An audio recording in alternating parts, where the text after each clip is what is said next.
evening, everybody. Welcome to the Nick and Joe Show. I'm Nick, he's Joe, and we are both here together in the broadcast center of conservative radio in the nation's capital. This is the best conservative radio online talk show in the country, bar none, because we don't pull any punches. Unless we're actually punching one another in the middle of the show. But very rarely do we disagree about things, Nick, which is really makes... I want our listeners to know how difficult it is to do a show with two co-hosts that agree on virtually everything. It takes a lot of work. And I'm only saying that because we had, over the last couple of weeks, we were doing some advertising. We had a number of new listeners. And we got some very constructive criticism. Yes. But I just wanted to point out, to our listeners, whether you're listening to us live or you're listening to the podcast, that it's exceptionally difficult to do what we do. But we're masters of it. Is that because you have to work with me, or is that just because we agree all the time? Now you're putting me on the spot, Nick. No, it's not. It has nothing to do with you. It's a serious now. See, I started out making a joke, but now that we're talking about this, yep, it's serious. It is difficult to do what we do to entertain our listeners when we both agree on so much. And because conflict, as you know, in media sells. Yes. It's not always about bleeding, okay? And it's hard to bleed on the radio, okay? But now, Joseph, I think you've got this all wrong. I think you've got this all backwards. Here's what you don't understand. Well, there's lots I don't understand, Nick. No, actually, you're quite right. And it's challenging because, one of us invariably plays the devil's advocate. And because you have more experience inside political circles than I do, I commentate on what I see from the outside, and you've been on the inside. A lot of times you end up playing the devil's advocate, maybe not defending the current government, but defending the way government works and how it looks like the government's behaving, when in fact you just kind of keep it in perspective. And that's why I think that's one of the great things that you bring to the table. The other thing is that the comment that came in, the comments that we saw based on some of the new listeners, and thank you for joining us, by the way, if you are a new listener, whether you're listening podcast or live. We certainly hope we can entertain you and educate you, was that they thought there was a little bit too much joviality going on, too much free association. Yes, and that's one of the reasons why Nick is in the studio tonight, because this way we actually can come to physical blows. So, but we'll give you a warning. We're two sword lengths apart. Yeah, we are. Well, like in the House of Commons, we never cross the line because that way our rapiers are we never actually could cross You swords. should have seen the look on my daughter's face when I explained to her why the British House of Commons is set up the way it is. So that in the days when men used to carry swords, they couldn't have at you. There was enough time to get somebody in between the two belligerents. Okay, enough bantering. Yes, all right. Let's get away from the bantering. Nick. Dive right in. Very quick housekeeping stuff. If you want to join the show live, join our chat. Click on the chat bubble on the player. You may have to register if you haven't done that before, or log in. That's to ensure that you're a real flesh and blood human being and not a malevolent algorithm trying to sabotage our show.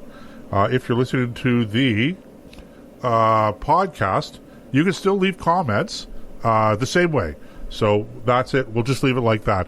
And Nick, what's the first thing we were going to talk about? You know what? We were so caught up in having fun before. We had our production meeting, and then we were just playing old theme music, okay? Trying to guess, to stump people or one another on, okay, what show did this come from and that. So, it was a lot of fun.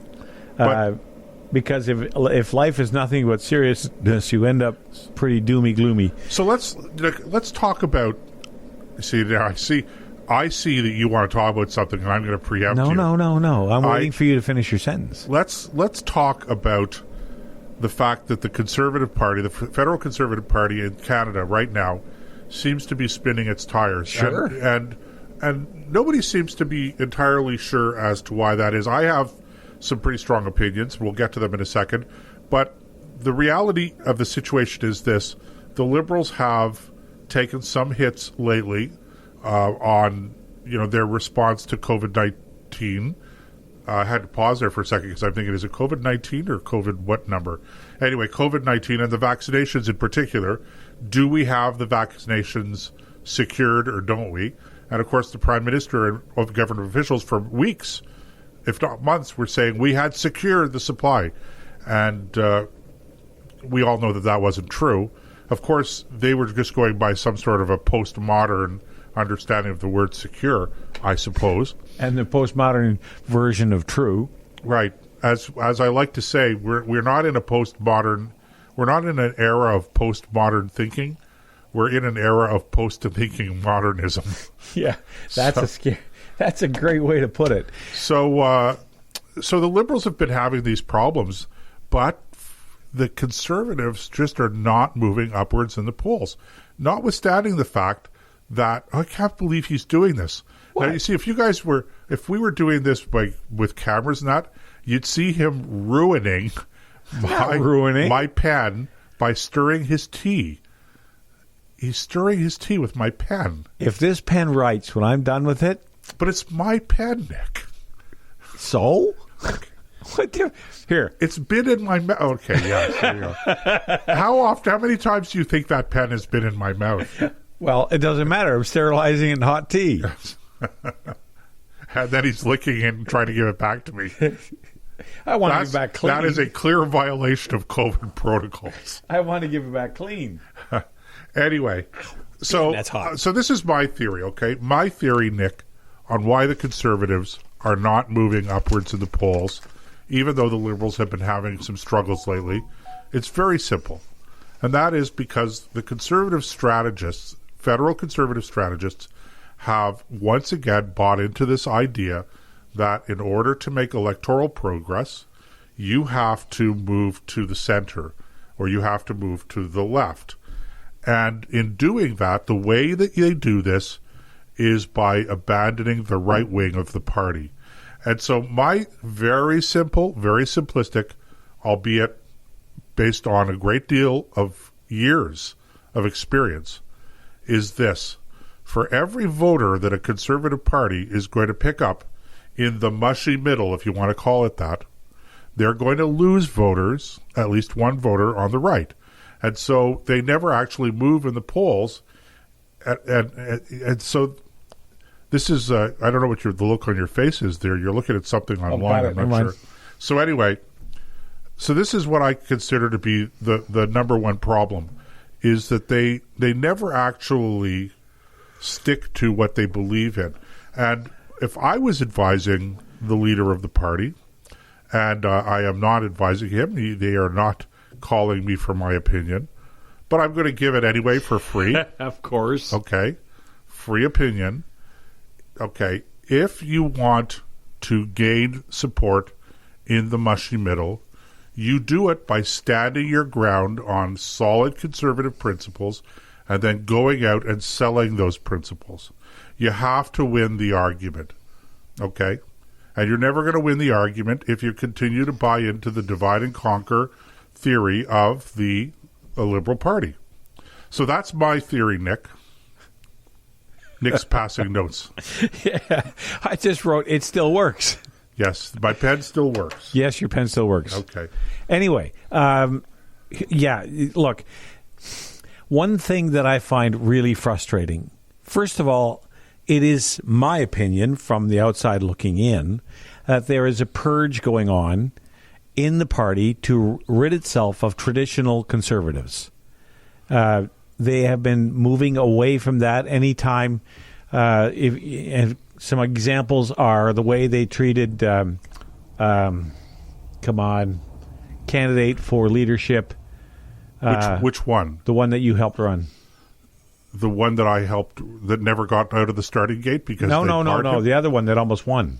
Oh, Brad Trost. Brad Trost. Yeah. Well, yes. I ran his campaign. Yes, that's what I mean. And the way they treated him after he garnered, he was third in the balloting, And he ended up basically, when they went back to the House of Commons, talking about this in a metaphorical sense in the hallway. Yeah, they banished him to the back row of the back benches up in the rafters. It was a little odd that the new leader, Andrew Scheer, at the time did it. I will grant you. Then you had what happened to, well, there's been 2 or 3 people who have run on, let's call it the SOCON, under the SOCON banner, that are either like Mr. Decker gone, and the other guy, Derek Sloan. Right. If he's still in the party. He's still a member of the party. He's just not in the caucus. Yeah, so he got booted out of the inside circle. And so there's this, we want your vote, but we don't want you mentality. There's a very strong element of that. There's no question about it. And I am getting tired of it, because I agree with you. I think if you want to draw people to you, the first thing you have to be is different than the other guy. It's like having 2 yellow cars for sale. Maybe yellow's a bad color. 2 brown cars for sale. And you put for sale. And there's only about $2 or $3 difference in the price. And they look identical. And people walk by. And the only difference is the symbol on the hood. But other than that, ergonomically, aerodynamically, physically, they look the same. Why would they go from one brand to the other? They're not going to. Well, why would you buy the cheap knockoff when you can get the real thing for the same price? Well, that's in effect, that's what I'm saying. Sure, absolutely. And so, in other words, if the Tories actually want a shot at being a government, 2 things have to happen. Number one, they have to start acting like a government in waiting. And more than just Pierre Poilievre taking on the prime minister every time he lifts his head above the bushes, which is, I think, people really have gravitated to Pierre for that reason. Now, what's going on behind the scenes, I don't know. But Aaron O'Toole is about as interesting as a marshmallow. He has no fire, no passion, and he could be the nicest guy in the world. You might want to have him over for a barbecue and a beer, but you're not going to follow him through the gates of hell, are you? He doesn't inspire that kind of leadership, loyalty from people. You can't demand it. You have to command it. It has to come from within. You have to take the attitude of, this is who I am, this is what I believe in, come and follow me. And then turn and charge the enemy. And if you are strong enough in your beliefs, people will follow you because somebody's doing something. Right. Well, there's nobody in the Conservative Party other than the one I already mentioned who's actually doing anything. Well, I don't necessarily agree with that. I think this is just my opinion. Well, and it's a good opinion, but we started off by talking about how much we agree on everything, but on this I disagree with you. I don't think that it's fair to say that the Conservatives are not doing anything. I think that's an exaggeration. Okay, let's put it this way. They're not having any success with the things that they're doing. Okay, that's fair. But again, we're living in a particularly bizarre time with everybody focused on this COVID stuff and that. And with the lockdowns and all of the restrictions on travel and gatherings and stuff like that, it's difficult for an opposition leader to gain the kind of attention that you're talking about, particularly when his personality is not a pit bull type of personality like, say, a Pierre Poilievre. Fair enough. It's I would say give the guy a chance when the situation is more normal. But for me, the problem is bigger than that. The problem isn't really the personalities. It's not that they're doing or not doing. The problem is that they're not making conservative arguments. And the reason they're not making conservative